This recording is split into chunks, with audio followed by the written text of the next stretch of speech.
have a team and would you like your team to perform a lot better? Discover in this session how you can create high-performing leaders.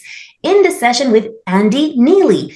Andy Neely is a seasoned business leader and keynote speaker with a wealth of experience in leadership development. As the owner of multiple businesses, Dr. Neely manages a team of key leaders and oversees the financial performance of several $1 million in annual revenues. The first question is, what defines a high-performing team of leaders, and what does it take in order to create this kind of team? Welcome to Awakened Titans podcast with Lily Patrascu, mind-blowing conversations with influential business titans sharing how you can manifest abundance, love, joy, success through quantum awakening, quantum manifestation, quantum healing, quantum miracles, exponential business growth, and innovative products and services. Great question. Well, first of all, thanks, Lily, for the opportunity to be on with you and your listeners and followers.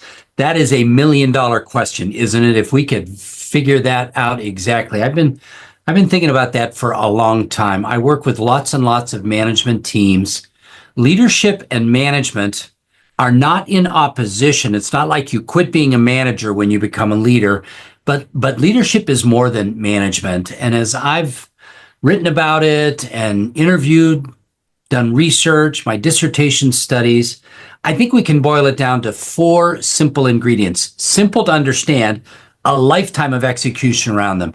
The first thing that transforms a manager into a high-performing leader is this person got a bigger picture? Are they a person of conviction? Are they thinking longer term and broader? Are they thinking competitive suite? Are they thinking international implications? Instead of just, do they have their head down like a manager does? Are they looking up? Are they a person of conviction?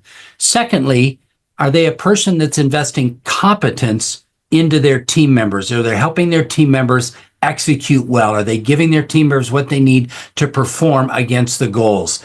Conviction, competence. The third one, Lily, would echo a lot of what you talk about when you're leading conversations with clients, and that's a whole area of character. You'll never be a better leader than you are a person. Fair-minded, honest, other-oriented, humility. People follow people who lead them well out of who they are, character. And then the fourth simple element of a high-performing leader, a manager who's moving toward becoming a high-performing leader.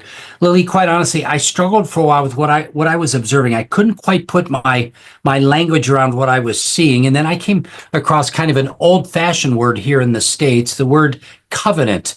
Covenant is both a formal and an informal agreement. And when I looked at the best leaders that were having the biggest influence over their teams, they had the formal, hey, we've got projects we're holding accountable, we've got a P&L we're responsible to, we've got project deadlines, we've got to perform to the mission of the organization. So they had that formal side, but they also had an informal side where, you know what, Andy's got some things going on with health issues in his family. And while our policy only says he gets 3 weeks of PTO, he needs another couple of weeks to support his family. And it goes beyond the HR agreement, but we're going to make it work because we believe in Andy. And there's both a formal and a personal side to the tension of leadership.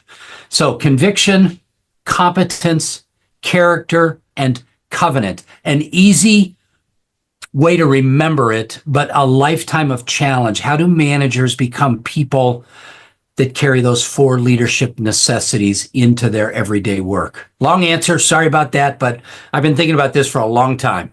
Thank you. How can you, as an entrepreneur, create this kind of team in your organization? I mean, part of the anxiety around that is you've got to let go of some things. You've got to if you want to grow your team underneath you, that means you've got to delegate to somebody else their ability to capture these 4 leadership necessities. And Lily, I suspect both you and I could share failures. I've delegated to people who didn't respond, and it cost me and my organization time and money and client relationships. There's a risk. But if we're going to grow successfully, We have to move from micromanaging to, I think the best leaders I work with, they see everything, but they don't say everything. They allow people to learn on the job, so to speak. Hire the right people and then give them freedom to fail. Fail fast and fix, but give them freedom to fail. Thank you. How can entrepreneurs make sure that they inspire the leaders to take more initiative? Yeah. The challenge is, are people born as initiative takers? Is there a personality profile that we can, measure our team members with? I think there probably is. There's just some people that kind of have, the cup is always half full for them. Can that also be invested from a leader? I think that brings us back to this whole area of conviction. Some of the businesses I own, we have a passionate team of people who believe what they're doing is making a difference. And in some respects, my job is simply to be kind of the culture officer, to remind them again, this is important work. You've been trained to do it well. Now let me get out of your way and execute, because you believe in the mission of the organization as much as I do. If you and I are doing a good job as we work with the managers underneath us, in some respects, we go from pouring the Kool-Aid for them to helping them learn to pour the Kool-Aid of culture, of passion, of intensity themselves. They can't just drink the Kool-Aid. They need to pour the Kool-Aid, if you would. Thank you. Now, every leader has a different characteristic. What I mean by that is that some leaders are natural creators. Other leaders are natural mechanics. They just love the processes and implementing the procedures that someone else created. Other people are really good at saving money and looking after that. How do you make sure every single leader in your organization gets recognized for their work and gets that specific thing they're really amazing at cultivated, and how can they also manage the tasks that they actually are not, that are not their strength? Yeah. Boy, you are asking such great questions. I'm reminded of Jim Collins in his book, Good to Great. He talks about get the right people on the bus, get the wrong people off the bus. Don't even worry about the seats on the bus at first. Just get the right people on the bus. For instance, in one of my small businesses, we recently hired a person. We didn't have the position for her that we knew was her perfect fit, but she was the right person. We got her on the bus, and now she is spinning things up because she's the right person. I think you and I, as team leaders, as owners, as entrepreneurs ourselves, it's our responsibility to get the right people on the bus and have the hard conversations and make sure that we have the courage to get the wrong people off the bus. Thank you. How can you cultivate accountability that is like self-developed accountability, where they are holding themselves to the highest possible standard, so much so that instead of you having to be on their back and kind of micromanage them, that they come to you and say, oh, by the way, I tried to do this and I absolutely failed, but look, I came up with this other thing that you can implement. Yeah. I can tell that you've been in the trenches quite a bit, because these are the real questions, aren't they? I think some of it takes us back to work at getting the right people on the bus. And part of the right people on the bus is that ownership mentality. The people that you're recruiting to be on your team, obviously they don't own the business, but do they have an ownership mentality? And so do they do the very thing you talked about, where I don't wait for somebody else to tell me what to do. I go out and do something and then ask permission afterwards. So those are the people you need to get on the bus. I think for you and me as entrepreneurs and team leaders, part of what that means is we have to be willing to allow people to make mistakes, because we'd much rather have them lean into something and make a mistake than be so afraid of us coming down on them that they don't take any initiative. And so you heard that phrase a minute ago. It's not my phrase. Lots of people use it, but in my businesses, we really do try to practice fail fast and fix. Let's try some things. And if it doesn't work, it doesn't work. Let's move on. It's not like you're guilty of making a mistake. No, let's fail fast and fix. I think COVID presented that to all of us 4 years ago. We're all trying to figure out the new rules. And part of that is, how do we try something? And if it's not the right thing, how do we pivot quickly, fail fast and fix? You've got to create a culture where your people know they have permission to fail. That doesn't mean they're a failure. That means we've learned as an organization what not to do. Thank you. How do you create a team of high-performing leaders? Yeah. And the reason why I ask is because some leaders are really creative. They are so arrogant in their ability to come up with solutions that they're unwilling to listen to other people. Yeah. So much so that you could be standing in front of someone else who is either at the same level as you are, or not so much, but still has a great idea. But perhaps as an arrogant leader, you may refuse to listen to another person's idea just because it's not your own.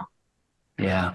Yeah, I think it comes back to you being pretty selective in the hiring process and understanding what your company culture is at its core excellence, is the very first statement on the wall of your office, we aim to win. If that's the most important company culture, you're going to hire a different type of person than somebody that may have on their wall, we want to build relationships that are lasting and enduring. It's a different personality profile. So I think part of what you need to recognize is what's the heart of your organization. The title on my business card doesn't just say owner, it says owner/director of culture and strategy. And I'm responsible for making sure that people catch that passion, catch that vision. And ultimately, Lily, like you, there have been people along the way where I've had to make hard decisions. We've had hard conversations. And I recognize at times, while they might bring the right skill, they don't bring the right heart or the right passion. And they're not demonstrating that ownership mentality. And so we have a series of hard conversations, and ultimately they exit the organization. Thank you. What should entrepreneurs do differently versus what entrepreneurs typically do in order to ensure they have a team of high-performing leaders that perform consistently over a long period of time? So give your people permission to fail. We've already talked about that.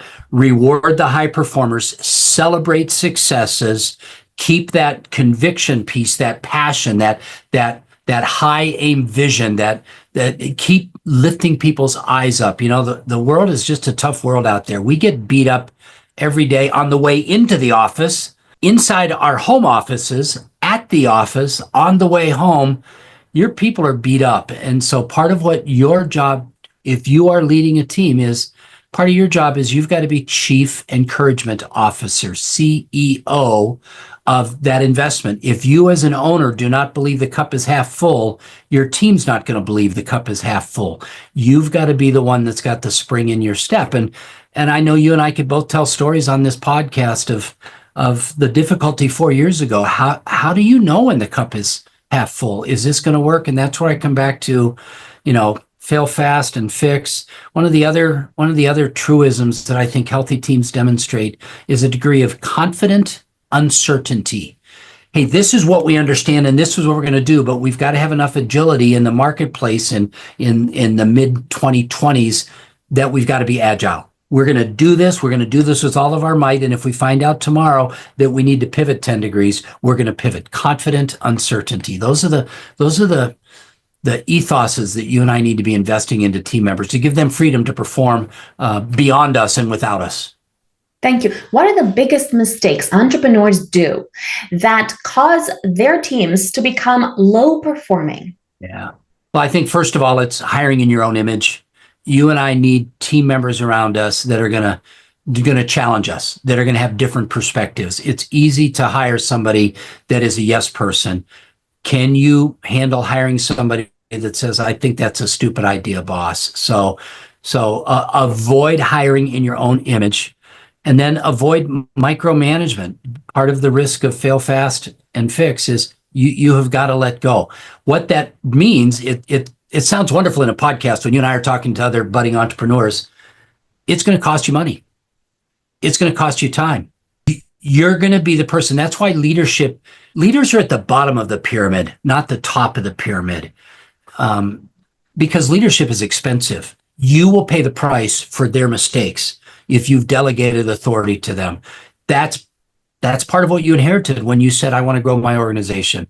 And those hard truths are what set a leader apart from a manager. Thank you. What do you think are the biggest things that will cause low morale among high-performing leaders? Well, among high-performing leaders, I think particularly that micromanagement.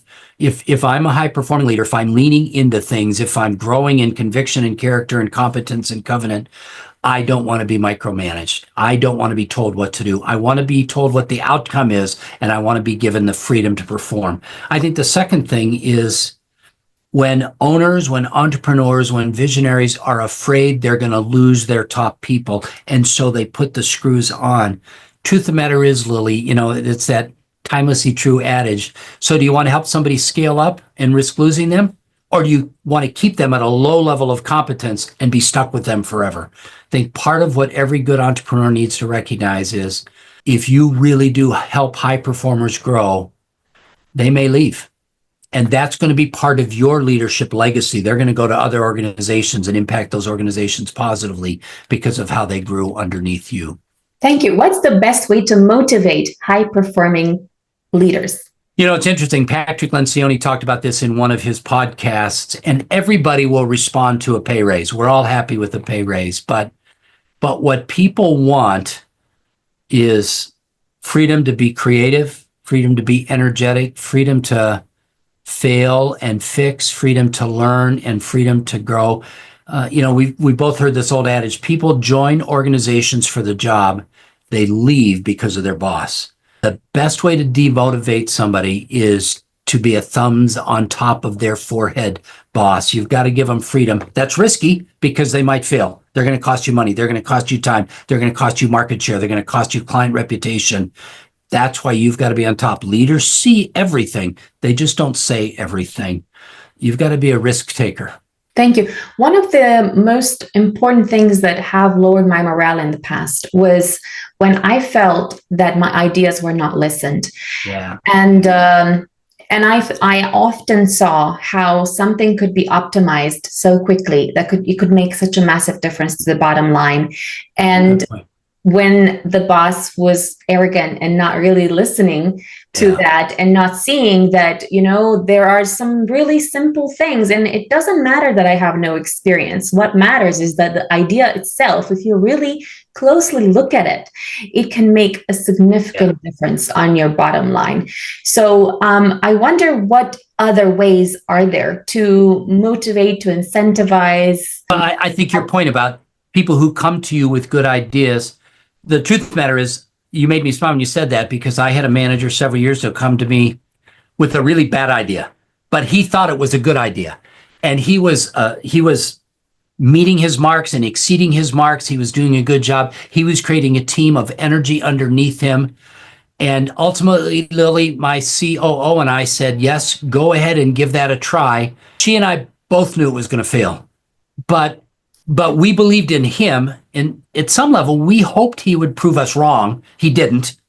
But the fact that we gave him permission to follow his energy opened up a whole bunch of other creativity that then he brought to the table. And some of his other ideas were valid, good ideas that helped us grow the organization. So I think part of that is giving them freedom to chase their ideas, even when you and I, as entrepreneurs and team leaders, know, we tried that before and it didn't work, or we tried it in a different iteration, or that's going to be a waste of time or a waste of money. But it frees their creative juices to bring more of themselves to the table. Thank you. Another thing that really motivated me, for example, was I really like the idea of optimizing the business, of making a difference to the quality of the service we were giving, or the quality of the product, and the image of the product, and also like the opinion, the reputation of the entire service. For you. And that mattered to me, for example, a lot more the actual money that I was getting. Good for and you. I do wonder whether that's something that tends to motivate high-performing leaders, or is it a combination as well of what they're making and salary wise, and also their desire to implement that creativity or the system? So for example, I'm a creator, but if let's say someone else that has a different trait, maybe like someone who saves money and would see that the entrepreneur, the founder of the business is kind of wasting the money, they would feel quite frustrated around that, right? And then depending on their particular traits, they would tend to get more frustrated depending on what their skills are that they and I think that's the point. One of our core values that's on the wall of our business is submit to strengths and protect weaknesses. And I think what you're talking about, I will share with that very much myself. While I can read a P&L and a balance sheet and a cash flow statement, and I understand what they mean, they don't energize me. But I've got a person on my team that lives by the budgets, and I could fight her. I'm the ultimate boss. I could disregard what she says every step of the way, or I could recognize, Karen, that's not my greatest strength. I need you to slap me on the hand when my spending doesn't line up with what we said our goals were for the organization. She is better with that type of accounting. On the one hand. On the other hand, if she was on this podcast with us, she would say, I don't have any vision at all. It's risky to me to think about growing the organization. Why would we go from 3 units to 4 units to 5 units? It means taking on more debt. It means opening a new market. I would never do that. Andy, I'm glad that's you. Submit to strengths and protect weaknesses. I think one of the problems that entrepreneurs face, if they're a successful entrepreneur, they're competent in a bunch of areas, but they're not great in every single area.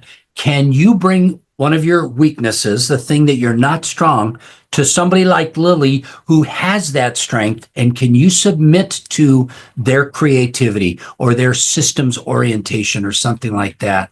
That the ability for an entrepreneur to go from being a solopreneur to a successful team leader partly has to do with them getting out of the way and saying, he's better at this, she's better at that.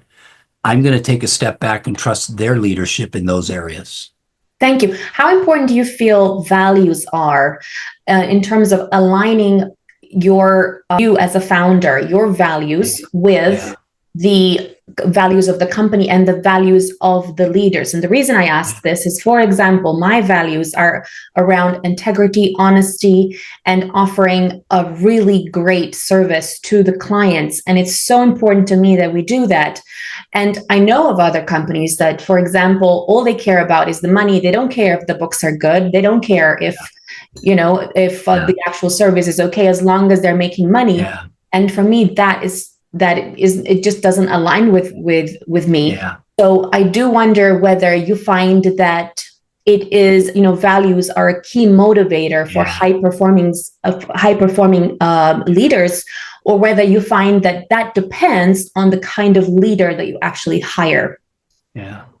It's interesting because I think I might disagree with you just a tiny little bit. I see flashing behind you on the screens. Les Brown pops up as somebody that you're connected with, and you've spent some time on stage with Les. I think all of us would say Les Brown, a man of deep faith and conviction and high integrity, high value of integrity. And I was privileged to spend a little bit of time with Les Brown earlier this year, and he is who he is, and that's always who he is. I'm a member of the U.S.'s National Speakers Association, the trade group for speakers and authors. And there are some people in there that just crank out 2 books a year. They just crank out 2 books a year. 10 years in, they've got 20 books. Maybe 1 or 2 of these books is a good quality book, but for them, it's just a marketing tool. They've got 2 books a year. Well, that's their value. I disagree with that. I've written 3 books. I put blood, sweat, and tears into each one of them. One of them particularly is kind of my signature story, the rescued dogs that have taught me about leading brokenhearted dogs well.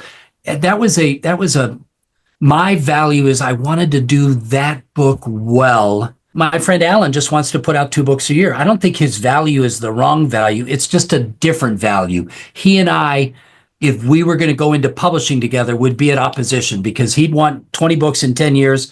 I'd want 3 really good books. And so I think it's just values alignment. Now, obviously, on your podcast, you have such a strong voice anyways. It goes without saying. I mean, honesty and integrity and valuing others, those are baseline values. But is my friend who wants to just write 2 books a year so he can use them as marketing things, is he wrong in that?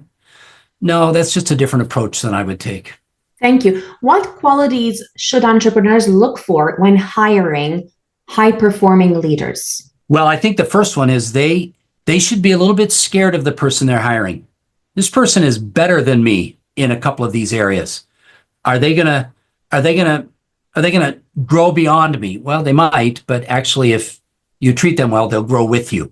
And so first of all, I think, are you confident enough as an entrepreneur to hire somebody that is smarter than you?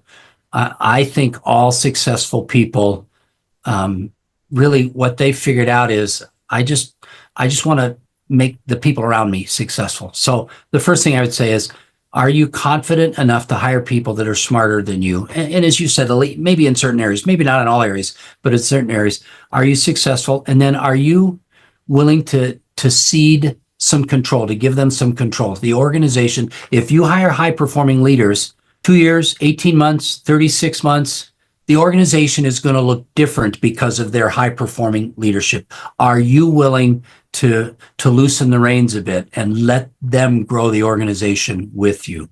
Hire above yourself and then let go. Thank you. What's more important? Is it to hire someone who is already a high-performing leader, or can a high-performing leader get created in your company with your values and with your company culture? Great question. I think in some respects, it depends upon your culture, what's true to you. I love taking people with potential and freeing them to perform. That's the way I'm hired. I will tell you, part of the problem with that is I've made a lot of mistakes. I've hired people that I thought had potential and they didn't pan out. And we had those hard conversations and they cost the company money and I had to let them go and we stepped back and had to do it again. So there's a challenge to hiring people with a lot of potential. There are other people that love to hire the existing high performer. And of course, the challenge with them is they're going to come in at a higher price point. You're going to have to cede more control. They're going to have their own sphere of influence. And so I think it's really a balance. For me, I love taking diamonds in the rough and teaching them how to shine. Thank you. What's your process for onboarding leaders that are to become high-performing leaders in order to set the right tone for their performance? Yeah. Well, first of all, there's just that skill onboarding. Anybody who comes on board, there's some skill sets they need to learn or they should bring to the table in terms of client management, in terms of process management, in terms of the systems that we use to run our business, in terms of our product line and our service line. And sometimes in our business, that can take 60 or 90 days to really kind of get their hands around the skills and behaviors of the business. And then part of it, Lily, is the whole half an hour we've been talking about, where I am finding ways to drip culture into them. We value people more than things, relationships over profits. We learn to submit to strengths and protect weaknesses. We seek first to understand before being understood. And I try to drip those into people. Those are the types of characteristics that are oftentimes caught rather than taught. And it takes time. You and I are going to finish up our interview pretty quickly, and I'm going to get on the road and head to one of our remote locations and spend the afternoon and evening with one of my managers that's been with us for less than a year now. And part of my time with her, I hope, if you remember your geometry lessons, a fulcrum is the small piece that sits a portion of a lever, but it allows a big movement in the lever.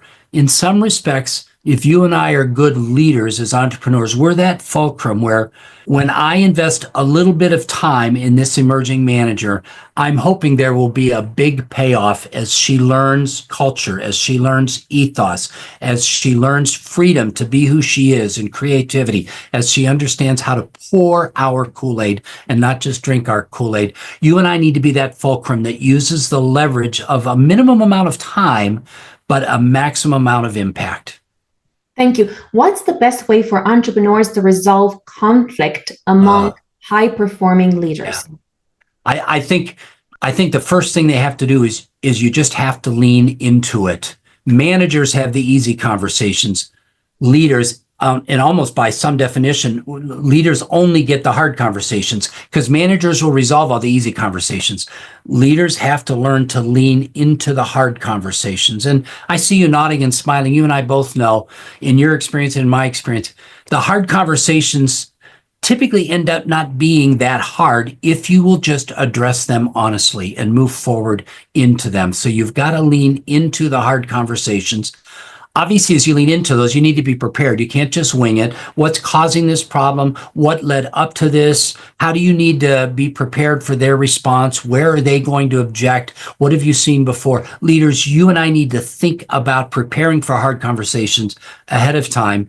But in some respects, Lily, I think you've touched on the key identifier. Are leaders brave enough to have the hard conversations? If they are, I believe they'll ultimately be successful.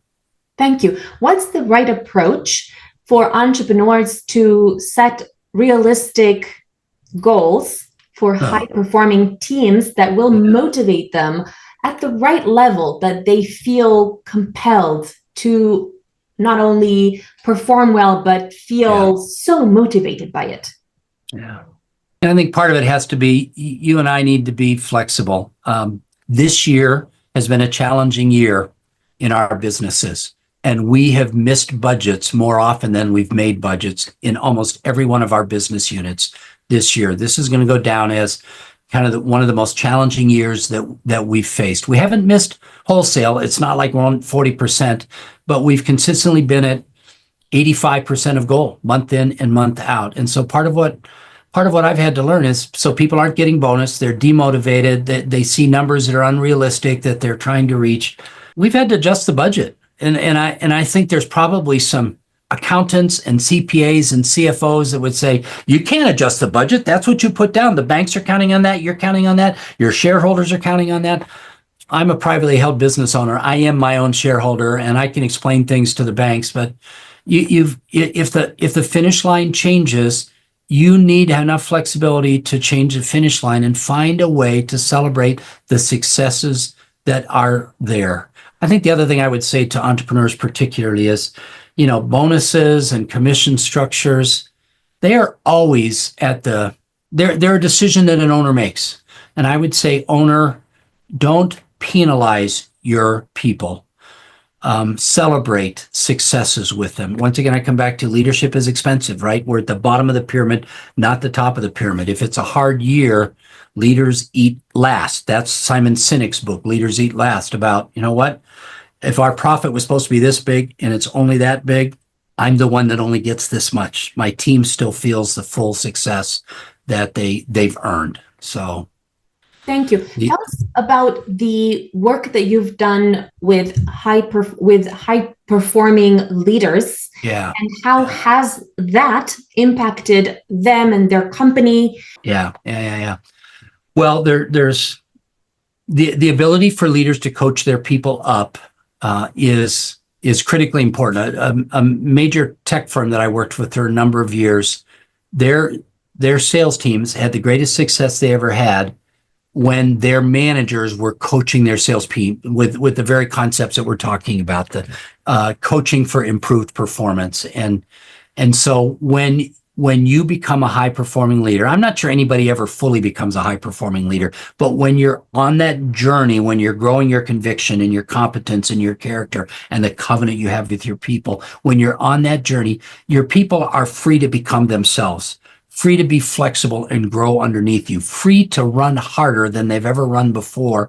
And so you see better success. And what I hear from my clients is my people are more satisfied in their job. I have less concern with customer complaints because my people who are facing customers have less to complain about themselves. So your NPS scores, your customer survey scores climb, your employee retention remains strong, turnover drops when you've got people that are working at becoming high performing leaders. There's a trickle down effect.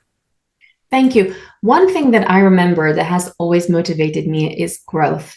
How do you feel entrepreneurs can motivate their high-performing leaders with training, growth, and other such initiatives? Yeah. Yeah. Well, part of it is, I think, find those opportunities for them to grow, send them to the trade association, have them earn that, but also let them develop their own path a bit. If they're becoming high performing, ask them how they want to grow. Where do they want the freedom and the flexibility? What's that important for me? I remember, gosh, early on in my management career, I had a good performing salesperson, not a great performing, but a good performing salesperson. And she just continued to kind of miss the mark. In frustration as a young first-time manager, I finally just asked her, "What do you want out of this job?" And her answer was, "I want to be able to pick up my daughter at daycare every day when she gets out." It it just reminded me again, shame on you, Andy. You're assuming that for her, it's closed business, it's commission structure, it's the company car, it's all these things that top performing salespeople got. That's important to everybody. She also was the single mom of a young child, which was not my universe, so I didn't feel those needs, but she did.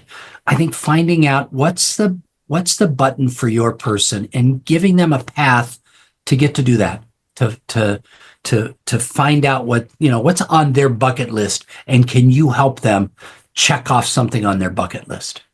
Thank you. Tell us more about your books and where can entrepreneurs go to get them? Well, the book that became a little Amazon bestseller is called The Golden Principles. You can see the dog behind me. That's Redford. My wife and I have been rescuing dogs since 4 years into our marriage. And the thing about rescued dogs is they don't come from breeders. They don't have a pristine heritage. Redford, who's on the cover of the book, he was rescued from a breeding mill in Arkansas, here in the States. 66 dogs, the sheriff's department descended. Dogs were sent all over the country. There's rescue groups all over America. And Redford ended up here in Texas, where I live, at the Houston Golden Retriever Rescue Group. We got him. Lily, the first time I looked at him, he squatted and urinated. He wouldn't make eye contact with me for months. He slinked around. We had already rescued a number of dogs, and we thought we knew what we were doing, but Redford had been abused and neglected. He was malnourished. He was fearful of men. And I started talking about Redford in some of my keynotes and in some of my workshops and what it took to earn Redford's trust. And people just resonated with that. And I recognized, dogs have a very powerful language. It's a body language. It's a eye contact language. And so one point, a publisher, somebody like you, said, "Andy, that's a great story. Have you got any other dog stories?" And the truth of the matter is, Lily, while I've got a doctorate, while I've got 5 million frequent flyer miles from working with organizations globally, I think I've learned more about leadership from my dogs than anything else. And so a year later, the Golden Principles came out, and somebody at Amazon kind of fell in love with it and promoted it to dog groups. And all of a sudden, I get to call myself a best-selling author.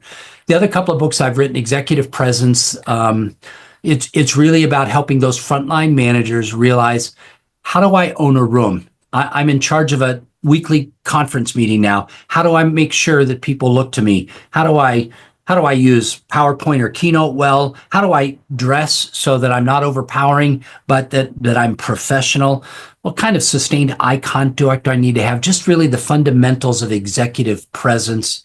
And then the third book I've written, I'm a big CrossFitter. I do a lot of athletic work, and my faith is really important to me. And there's some real parallels between spiritual disciplines and physical disciplines. So this is one of those books that's really a devotional for athletes who want to have the right mindset going into every day. So I've not worked with a publisher like you. I've worked with micro publishers here in the States, but particularly the Golden Principles, it really is my heart. It's the book about my heart, and it's available on Amazon. Follow us for more interviews with world's most influential business titans, providing you with the insights to awaken to your full potential, so you can get paid to be yourself, find true happiness, and manifest anything you desire.